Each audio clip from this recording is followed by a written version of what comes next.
Good evening. You're watching City News at 6.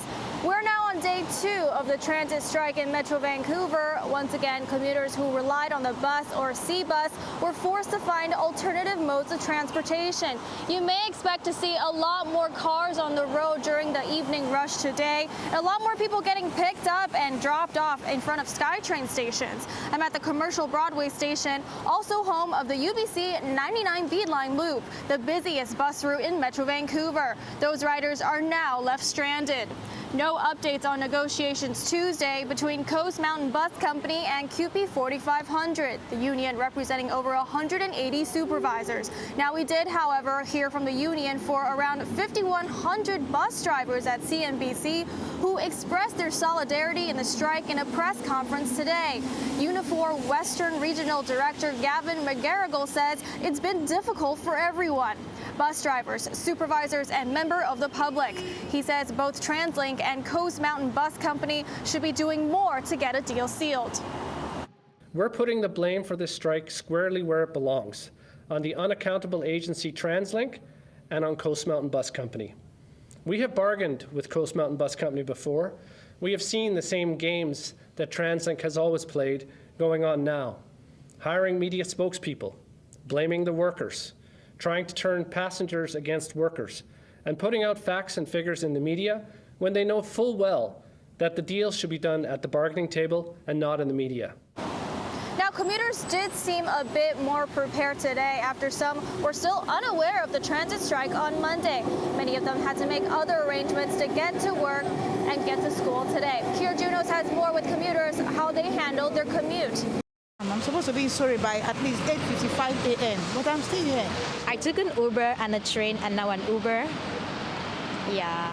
It's day 2 of the Metro Vancouver transit strike and another day where folks are having trouble getting into work or bringing their kids to school. My GPS told me it would take me about 35 minutes to get here to Richmond Brighouse Station from Vancouver's Olympic Village, but it ended up taking about 50 minutes because of all the extra traffic on the road. Oh, it was terrible for commuters during the Lower Mainland.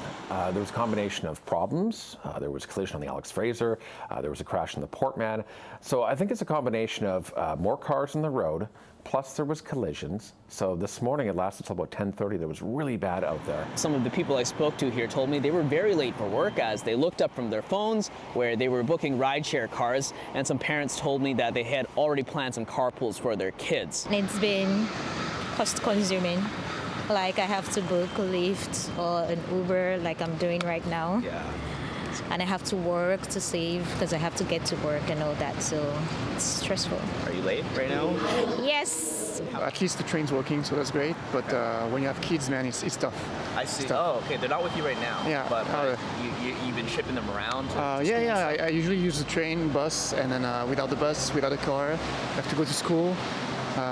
You have to bring your kids to school. Without the bus, it's really hard. You have to find a way. You have to ask other parents. You have to Uber. You have to Lyft now. So Really frustrating. There's nothing I can do.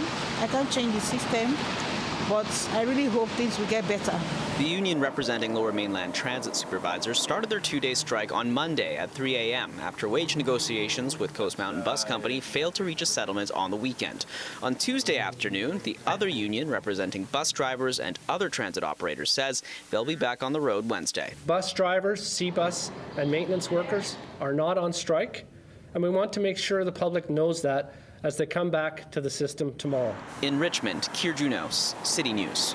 Now, this current 48-hour strike is set to expire on 3 a.m. on Wednesday, which means bus service should be back to normal in time for the Wednesday morning commute. Although with no resolution to this labor dispute, the union says it will plan for further strike actions given a 72-hour notice. Reporting live, Cecilia Hu, City News.